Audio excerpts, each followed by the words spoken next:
નમસ્કાર વિદ્યાર્થી મિત્રો. ભૌતિકશાસ્ત્રની અંદર મેટ્રાઇસિસ એટલે કે મેટ્રિક્સ એની ખૂબ જ યોગ્યતા છે અને આજે આપણે જે છે એ મેટ્રિક્સ ઉપર આપણે આજે થોડો સ્ટડી કરીશું. મેટ્રિક્સની જો આપણે વાત કરીએ તો મેટ્રિક્સ આપણને કઈ કઈ જગ્યાએ ઉપયોગી છે. તો પહેલી વાત એ છે કે આપણી પાસે સમીકરણો હોય. દાખલા તરીકે આપણી પાસે 4 જે છે એ વેરિયેબલ છે અને 4 સમીકરણો છે અને એને આપણે સોલ્વ કરવા છે. તો આપણે કોઈ બીજી રીત વાપરીએ તો એ ઇક્વેશન્સ જે છે એને સોલ્વ કરવા જે છે એ ઘણા બધા મુશ્કેલ બને છે. પરંતુ જો મેટ્રિક્સનો ઉપયોગ કરવામાં આવે તો આવા જે સમીકરણો જે છે જેને આપણે હોમોજીનિયસ ઇક્વેશન્સ કહીએ છીએ, બરાબર છે, આ બધા ઇક્વેશન્સ જે છે એ સહેલાઈથી શું કરી શકાય, સોલ્વ કરી શકાતા છે મેટ્રિક્સની મદદથી. આ ઉપરાંત આપણે મેટ્રિક્સની મદદથી કેટલાક differential equation, ordinary differential equation, બરાબર છે, એ પણ આપણે શું કરી શકીએ છીએ, સોલ્વ કરી શકીએ છીએ. આ ઉપરાંત ભૌતિકશાસ્ત્રની અંદર ખાસ કરીને શ્રોડિંજરના સમીકરણ જે છે એને જ્યારે આપણે ઉકેલીએ જ્યારે તરંગ વિધેય જે છે સાય, એના ઉપર આપણે કોઈ ઓપરેટર જે છે એને ઓપરેટ કરીએ તો આપણને એની આઇગન વેલ્યુ મળતી હોય છે, બરાબર છે. અને ઓપરેટર જે છે એ આઇગન ફંક્શન એટલે કે વેવ ફંક્શન ઉપર ઓપરેટ થતો હોય છે. તો એ વખતે આપણને આઇગન વેલ્યુ મળતી હોય છે. તો આવા જુદા જુદા ઉર્જા સ્તરો જે છે, બરાબર છે, આઇગન વેલ્યુ એટલે ઉર્જાના મૂલ્યો જે છે એ મેળવવા માટે પણ મેટ્રાઇસિસ જે છે ખૂબ જ ઉપયોગી છે. અને ઓપરેટર્સ જે છે, જે કોઈ ઓપરેટર્સ હોય, હર્મિશિયન હોય કે બીજા ઓપરેટર્સ હોય, એ ઓપરેટર્સ જે છે એને આપણે શ્રેણિકના સ્વરૂપમાં શું કરી શકીએ છીએ, દર્શાવી શકીએ છીએ. અને આવા ઓપરેટર્સ જે છે એ તરંગવિધિ સાય જે છે જેને આપણે વેક્ટરના સ્વરૂપમાં દર્શાવીએ છીએ, બરાબર છે, એની મદદથી આપણે આઇગન વેક્ટર્સ અને આઇગન મૂલ્યો એ પણ આપણે આની મદદથી જે છે મેટ્રિક્સની મદદથી શું કરી શકીએ છીએ, આપણે ઉકેલી શકતા હોઈએ છીએ. અને એટલા માટે જ થઈને FIBSCની અંદર મેટ્રિક્સ એની અંદર જે છે ટ્રેસ શોધવા અને આઇગન વેલ્યુ, બરાબર છે, અને આઇગન વેક્ટર્સ એના માટેનો એક પ્રયોગ પણ છે દાખલ કરવામાં આવેલો છે. અને એને ધ્યાનમાં લઈ અને આજે મિત્રો આપણે મેટ્રિક્સ ઉપર જે છે એનો આપણે અભ્યાસ કરીશું. અને મેટ્રિક્સની એક સામાન્ય માહિતીથી લઈ અને આઇગન, બરાબર છે, મૂલ્ય અને આઇગન વેક્ટર્સ એની થોડી સમજૂતી લેશું અને આપણે 2-3 જે છે એના એક્ઝામ્પલ્સ મિત્રો લઈશું અને આપણે અહીંયા, બરાબર છે, મેટ્રિક્સનું ત્યારબાદ લેક્ચર પૂરું કરીશું. તો મેટ્રિક્સની અંદર સૌપ્રથમ પહેલી વાત એ છે કે આપણને સ્વાભાવિક રીતે પ્રશ્ન ઉપસ્થિત થાય કે મેટ્રિક્સ છે એની શું જરૂરિયાત છે. તો મેં તમને વાત કરી કે આપણી પાસે એક સાથે સેટ ઓફ ઇક્વેશન્સ હોય અને એ ઇક્વેશન્સ જે છે, બરાબર છે, એને સોલ્વ કરવા માટે આપણે એ આખા ઇક્વેશન્સને જે છે એ એકદમ ટૂંકા સ્વરૂપમાં લખી શકીએ. અને ટૂંકા સ્વરૂપમાં લખી, બરાબર છે, અને એના વેરિયેબલ્સના કોએફિશિયન્ટ લઈએ, આપણે એના સહગુણકો લઈએ અને એ સહગુણકો ઉપર આપણે ક્રિયા કરીએ તો આપણે એ વેરિયેબલ્સ જે છે x1, x2, x3 વગેરે વગેરે, બરાબર છે, એને સહેલાઈથી શું કરી શકીએ છીએ, આપણે મેળવી શકીએ છીએ. એના માટે થઈ અને મેટ્રિક્સ જે છે એની શોધ થઈ, બરાબર છે. તો મિત્રો આપણે જોઈએ અહીંયા તો મેટ્રિક્સ જે છે જોઈ શકીએ છીએ અહીંયા કે આપણે અહીંયા ઇક્વેશન્સ બતાવેલા છે, જોઈ શકીએ છીએ સાયમલ્ટેનિયસ ઇક્વેશન્સ ઘણા બધા, બરાબર છે, A11 x1, A12 x2 અને એમ કરતાં કરતાં A1m xm is equal to dm. અને એમ કરીને આપણે સેટ ઓફ ઇક્વેશન્સ લખીએ, બરાબર છે, તો આપણે આ રીતે શું કરી શકીએ, ઘણા બધા ઇક્વેશન્સ લખી શકીએ.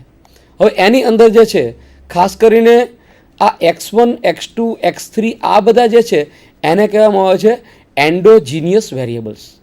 એને એન્ડોજીનિયસ વેરિયેબલ કહીએ છીએ આપણે. અને આ D1, D2, D3 જે છે, બરાબર છે, એ ઘણી વખત વેરિયેબલ હોય છે અને ઘણી વખત જે છે કોન્સ્ટન્ટ હોય છે.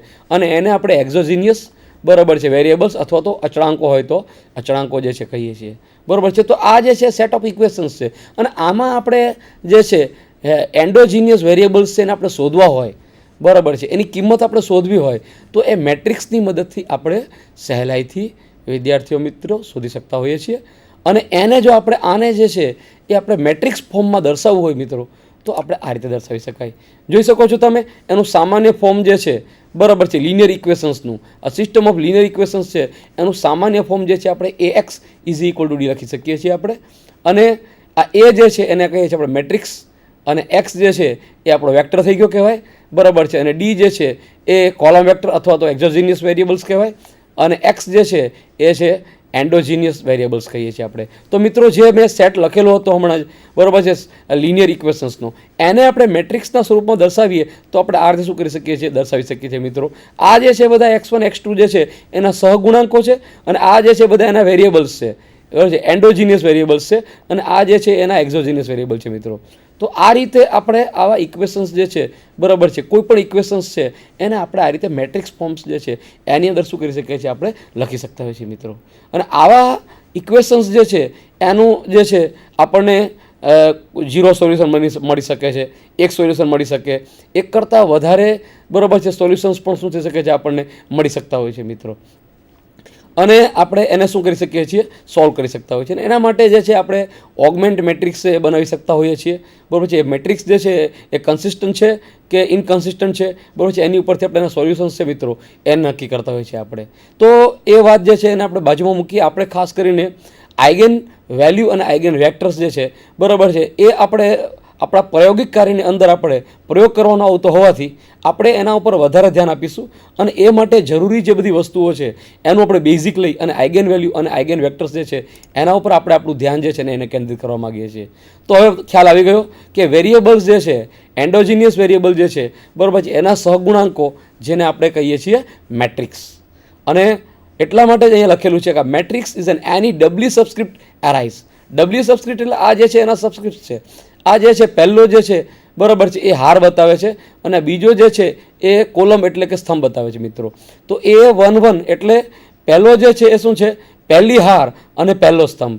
એવી રીતે આપણે વિચારીએ તો આ શું થશે, પહેલી હારના એનમા સ્તંભનો જે છે એ ઘટક કહી શકીએ છીએ આપણે. તો આ રીતે આપણે સમગ્ર જે છે સહગુણાંકો એને આપણે મેટ્રિક્સ એ વડે દર્શાવી દઈએ તો આપણે આ રીતે શું કરી શકીએ, લખી શકીએ. આનો અર્થ એમ થશે કે એની અંદર જે છે હાર જે છે એ m છે અને કોલમ જે છે એની સંખ્યા શું છે, એ n છે.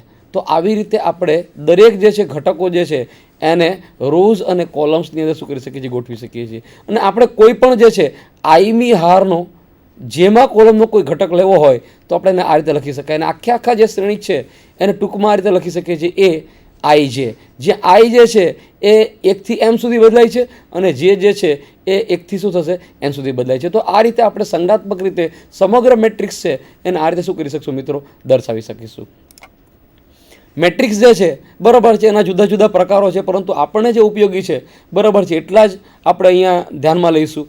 તો આપણી પાસે અહીંયા જોઈ શકીએ છીએ આપણે કે માત્ર એક જ હાર છે, એટલે કે એક જ રો છે. તો એને આપણે મેટ્રિક્સ એ કહી દઈએ તો આપણે એને આવી રીતે દર્શાવી શકીએ છીએ A1 A2 A3 dot dot dot શું છે, AN. આને કહીએ છીએ રો મેટ્રિક્સ. માત્ર હાર જ છે. આમાં જે છે સ્તંભ છે ખરા, બરાબર છે, પણ સ્તંભ જે છે એ ઘણા બધા છે, પણ હાર જે છે માત્ર એક જ છે. અને એટલા માટે હાર એક જ હોવાથી અહીંયા 1 લખેલ છે, અને એના સ્તંભ જે છે એ આપણે એમ 1 2 3 4 ગણીએ તો n સ્તંભો છે આમાં. તો આવા પ્રકારના મેટ્રિક્સ જે છે એને આપણે રો વેક્ટર્સ કહીએ છીએ, અને આપણે એને આ રીતે ટૂંકમાં જે છે દર્શાવી શકીએ છીએ, બરાબર છે, એ જે વડે દર્શાવી શકાય છે. એવી જ રીતે જે છે આ જે છે કોલમ વેક્ટર છે, કોલમ મેટ્રિક્સ છે, બરાબર છે, ને વેક્ટર પર દર્શાવ A1 A2 જે છે એ વેક્ટર હોય તો એને કોલમ વેક્ટર કહી શકીએ છીએ આપણે, બરાબર છે. ને આ વેક્ટર વડે દર્શાવેલું હોય તો A1 A2 જે છે એના અનુક્રમે જુદી જુદી અક્ષ ઉપરના શું લઈ શકીએ, આપણે એને ઘટકો તરીકે દર્શાવી શકાય છે. અને આ રીતે આપણે કોલમ વેક્ટર જે છે, બરાબર છે, અથવા તો કોલમ મેટ્રિક્સ જે છે એને શું કરી શકીએ છીએ, દર્શાવી શકીએ છીએ, જેની અંદર જે છે રો m છે પણ કોલમ જે છે માત્ર એક જ છે, એટલે આપણે એને શું કહીએ છીએ, કોલમ વેક્ટર કહેતા હોઈએ છીએ. હવે એવી જ રીતે અગત્યમાં અગત્યનો જે છે આપણા માટે એ છે સ્ક્વેર મેટ્રિક્સ. તો જોઈ શકીએ છીએ આપણે અહીંયા હાલ કે 1 2 અને 3 હાર છે, અને એની સામે એવી જ રીતે જે છે એ 3 સ્તંભ છે આ રીતે. તો આપણે આને કહી શકીએ છીએ 3 હાર છે માટે 3, અને કોલમ પણ 3 છે એટલે 3 સ્તંભ છે, એટલે આપણે આને ટૂંકમાં કહી શકીએ છીએ 3x3 મેટ્રિક્સ. 3x3 matrix. પણ ધારો કે હાર જે છે એ 2 હોય અને હાર 2 હોય અને સ્તંભ 3 હોય, બરાબર, તો એને 2x3 મેટ્રિક્સ કહેવાય. પણ ધારો કે કોલમ જે છે એ 2 હોય અને હાર 3 હોય તો એને 3x2 મેટ્રિક્સ કહેવાય. તો આ રીતે આપણે જુદા જુદા મેટ્રિક્સ જે છે એને નામકરણ આપી શકીએ છીએ અને એને આપણે મેટ્રિક્સના સ્વરૂપમાં શું કરી શકીએ છીએ, દર્શાવી શકીએ છીએ. એવો એક મેટ્રિક્સ જે છે એ B એ સ્ક્વેર મેટ્રિક્સ છે, એટલે કે 3x3 મેટ્રિક્સ છે, જે તમને અહીંયા સમજાવેલો છે મિત્રો. Identity matrix. તો તમે જોઈ શકો છો કે આ જે છે એ કર્ણ છે, જેને આપણે કહીએ છીએ ડાયાગોનલ. આ ડાયાગોનલ છે. તો ડાયાગોન ઉપર ગોનલ જે છે એના ઉપર માત્ર એક આવેલા હોય છે, અને ઓફ ધ ડાયાગોનલ જે કંઈ બધા બરાબર છે ઘટકો જે છે બધા એ બધા જે છે એ 0 છે. માત્ર ડાયાગોનલ ઉપર જ 1 આવેલા હોય તો એવા પ્રકારના મેટ્રિક્સ જે છે એને આપણે કહીએ છીએ ડાયાગોનલ મેટ્રિક્સ, અથવા તો આપણે એને કહીએ છીએ ડાયાગોનલ ઉપર 1 આવેલા છે માટે આપણે એને કહીએ છીએ આઈડેન્ટિટી મેટ્રિક્સ. પણ આ ડાયાગોનલ ઉપર જે છે એ 1ની જગ્યાએ કોઈ બીજા મૂલ્યો આવેલા હોત તો આપણે એને ડાયાગોનલ મેટ્રિક્સ કહેત.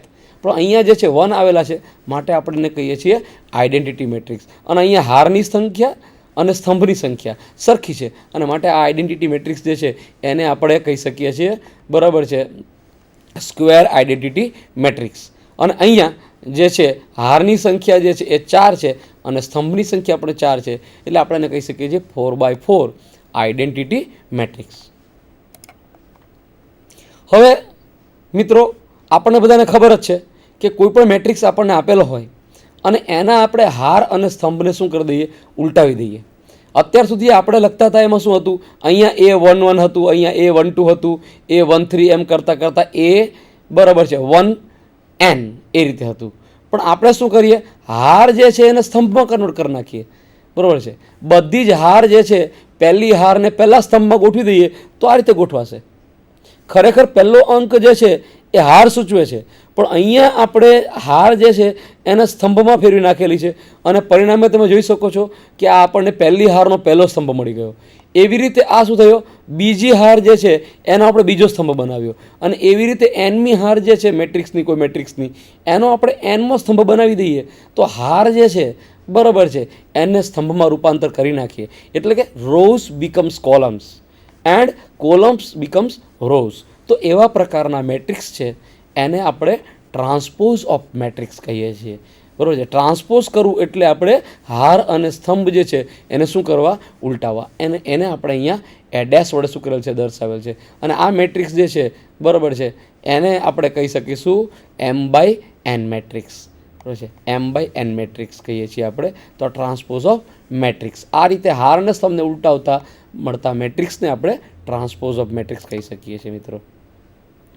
હવે મેટ્રિક્સ જે છે એનો સરવાળો કેવી રીતે કરવો, તો આપણી પાસે કોઈ એક મેટ્રિક્સ છે બરાબર છે, અને એ મેટ્રિક્સને આપણે સંજ્ઞાત્મક રીતે દર્શાવીએ આપણે M/N મેટ્રિક્સ છે ખરેખર, કે જેમાં હારની સંખ્યા જે છે એ m છે અને સ્તંભની સંખ્યા n છે, પરંતુ આપણે સંજ્ઞાત્મક રીતે આપણે c વડે દર્શાવી દઈએ તો એને આપણે દર્શાવી શકાય Cij.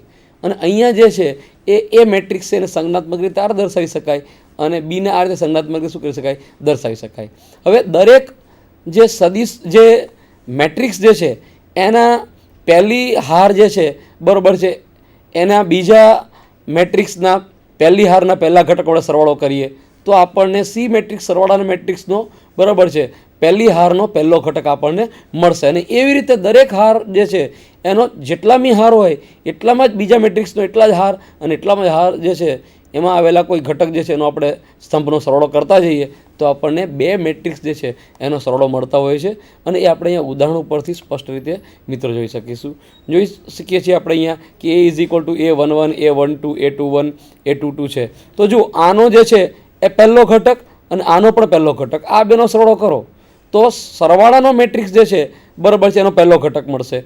એવી રીતે આનો પહેલી હારનો બીજો ઘટક, તો આનો પણ પહેલી હારનો બીજો ઘટક લો અને એ સરવાળો કરીશું તો આપણને શું થશે કે પરિણામી સરવાળાનો મેટ્રિક્સ જે છે બરાબર છે એની પહેલી હારનો બીજો ઘટક મળશે. એવી રીતે આ જે છે બે ઘટકો છે A21 અને B21 નો સરવાળો કરશો એટલે આ રીતે મળશે આપણને.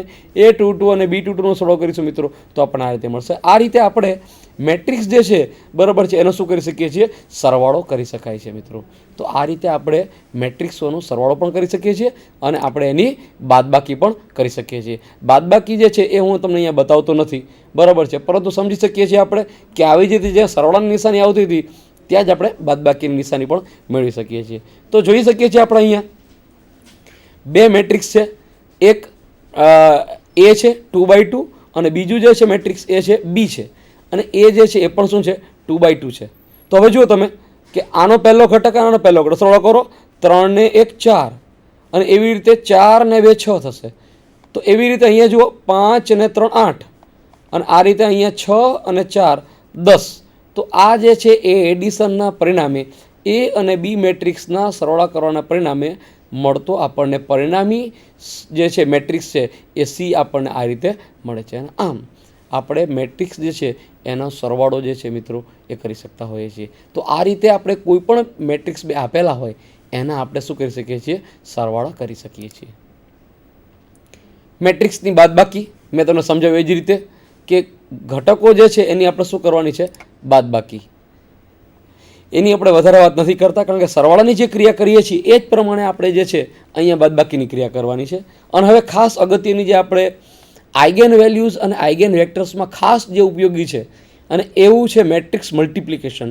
આપણે ખાસ એને બરાબર ધ્યાન રાખીને આપણે સમજી લઈશું કે આપણી પાસે ધારો કે કોઈ એક મેટ્રિક્સ છે, બરાબર છે, અને એ મેટ્રિક્સ જે છે એના ડાયમેન્શન R×C છે, એટલે કે એ મેટ્રિક્સને હાર જે છે એ R છે અને સ્તંભ જે છે એ C છે. અને એવી રીતે બીજો મેટ્રિક્સ છે આપણી પાસે, બરાબર છે, એને હાર છે એ S છે અને સ્તંભ જે છે એ D છે. મિત્રો, જ્યારે કોઈ બે મેટ્રિક્સ હોય એનું જ્યારે મલ્ટિપ્લિકેશન કરવાનું હોય ત્યારે યાદ રાખવાનું મિત્રો કે પહેલા મેટ્રિક્સ જે છે એના સ્તંભની સંખ્યા અને બીજા મેટ્રિક્સના હારની સંખ્યા એ સમાન હોવી જરૂરી છે. તો જ આપણે શું કરી શકીએ, મલ્ટિપ્લિકેશન કરી શકાય. તો જુઓ અહીંયા આપણે બતાવેલું છે કે આ જે છે પહેલા મેટ્રિક્સનો સ્તંભ અને બીજો મેટ્રિક્સ એનો હાર, એની સંખ્યા સમાન હોવી જોઈએ, એટલે કે C=S થવું જોઈએ. અને હવે જો આપણે મલ્ટિપ્લિકેશન કરીએ તો આપણને જે નવો મેટ્રિક્સ મળશે, બરાબર છે, એના ડાયમેન્શન શું હશે, તો કે R×D, એટલે